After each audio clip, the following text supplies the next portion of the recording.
శ్రీ గణేశాయ నమః. యక్ష ప్రశ్నలు అంటే ఏమిటో తెలుసుకుందాం. మహాభారతంలో అరణ్య పర్వం పాండవులు అరణ్యవాసంలో ఉన్నప్పుడు ఓ బ్రాహ్మణుడు పాండవుల వద్దకు వచ్చి తన ఆరణి లేడు కొమ్ముల్లో ఇరుక్కుపోయిందని దాన్ని తెచ్చి ఇవ్వాల్సిందిగా కోరతాడు. ధర్మరాజు తన నలుగురు తమ్ములతో కలిసి లేడిని పట్టుకోవడానికి అక్కడికి బయలుదేరతాడు. కొద్దిసేపటికి ఆ లేడి మాయం అవుతుంది. వెతికి వెతికి అలసట చెంది మంచినీళ్ళు తేవటానికి నకుల్ని పంపుతాడు. అలాగే అర్జునుడు, భీముడు కూడా వెళ్తారు. ఎవరూ తిరిగి రారు. చివరకు ధర్మరాజు బయలుదేరి వెళ్తాడు. మంచినీటి కొలను పక్కన నలుగురు తమ్ముళ్లను చూసి బాధపడుతూ ఉంటారు. వాళ్ళు సృహ తప్పి ఉంటారు. ఆ తమ్ములను చూసి బాధపడుతూ విషయం ఏమైందో అని ఆలోచిస్తూ ఉండగా అంతలో అదృష్టవాణి పలుకుతుంది.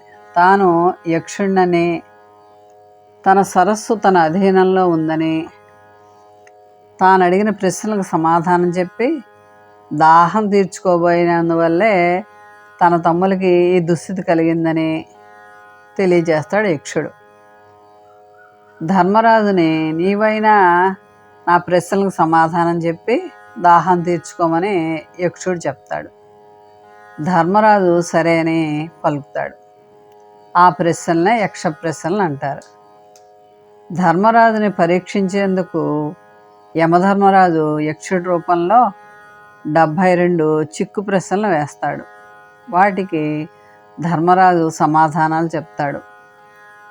వాటిలో ముఖ్యమైనవి కొన్ని యక్ష ప్రశ్నల గురించి తెలుసుకుందాం. యక్షుని ప్రశ్నలకు ధర్మరాజు ఇచ్చిన సమాధానాలలో కొన్ని ముఖ్యమైన వాటిని గురించి తెలుసుకుందాం. యక్షుడు అడిగాడు, సూర్యుడిని ఉదయింపచేయువారెవరు? ధర్మరాజు బ్రహ్మం అని చెప్పాడు. సూర్యుని అస్తమింపజేయునది ఎవరు? ధర్మం. సూర్యుడు దేని ఆధారంగా నిల్చున్నాడు? సత్యం. మానవుడు దేని వలన మహత్తును పొందుతాడు? తపస్సు వలన. మానవునికి సహాయపడేది ఏది? ధైర్యం. మానవుడు దేని వలన బుద్ధిమంతుడవుతాడు? పెద్దల్ని సేవించడం వలన. మానవుడు మానవత్వాన్ని ఎలా పొందుతాడు? అధ్యయనం వలన. మానవునికి సాధుత్వాలు ఎలా సంభవిస్తాయి? తపస్సు వలన, సాధుభావం, శిష్టాచార భ్రష్టత్వం వల్ల, అసాధుభావం వలన సంభవిస్తాయి. భూమి కంటే భారమైంది ఏది? జనని. ఆకాశం కంటే విశాలమైన వారు ఎవరు? తండ్రి. గాలి కంటే వేగమైంది ఏది? మనస్సు. మానవునికి సజ్జనత్వం ఎలా వస్తుంది? ఇతరులు తన పట్ల ఏ పని చేస్తే, ఏ మాట మాట్లాడితే తన మనస్సుకు బాధ కలుగుతుందో తాను ఇతరుల పట్ల కూడా ఆ మాటలు మాట్లాడకుండా ఎవరుంటాడో అలాంటి వానికి సజ్జనత్వం వస్తుంది. ఎల్లప్పుడూ వేగం కలిగేది ఏది? నది. రైతుకు ఏది ముఖ్యం? వాన. ధర్మానికి ఆధారం ఏది? దయాదాక్షిణ్యం. కీర్తికి ఆశ్రయమేది? దానం.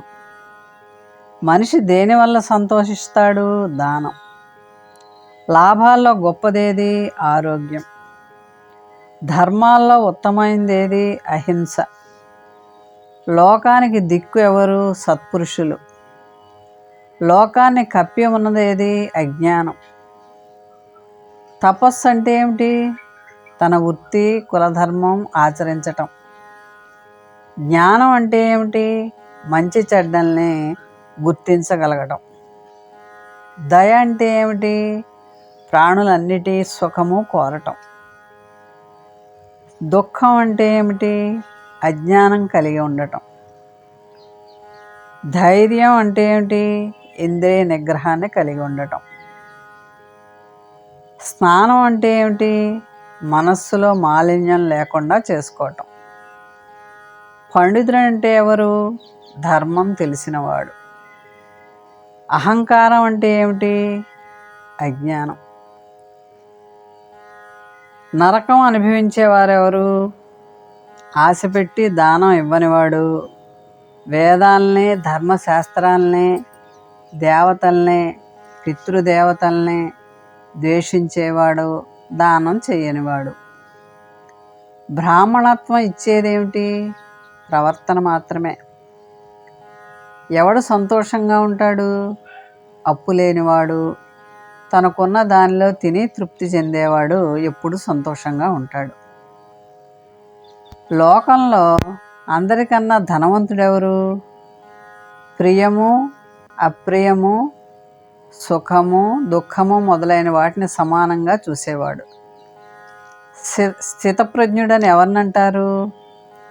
నిందాస్తుతులందు, శీతోష్ణాదులందు, కలిమిలేములందు, సుఖదుఖాలందు సముడై, లభించిన దాంతో సంతృప్తుడై, అభిమానాన్ని విడిచి, హరిషద్వర్గాలను జయించి, స్థిరబుద్ధి కలవాడై ఎవరైతే ఉంటాడో వానినే స్థితప్రజ్ఞుడు అంటారు.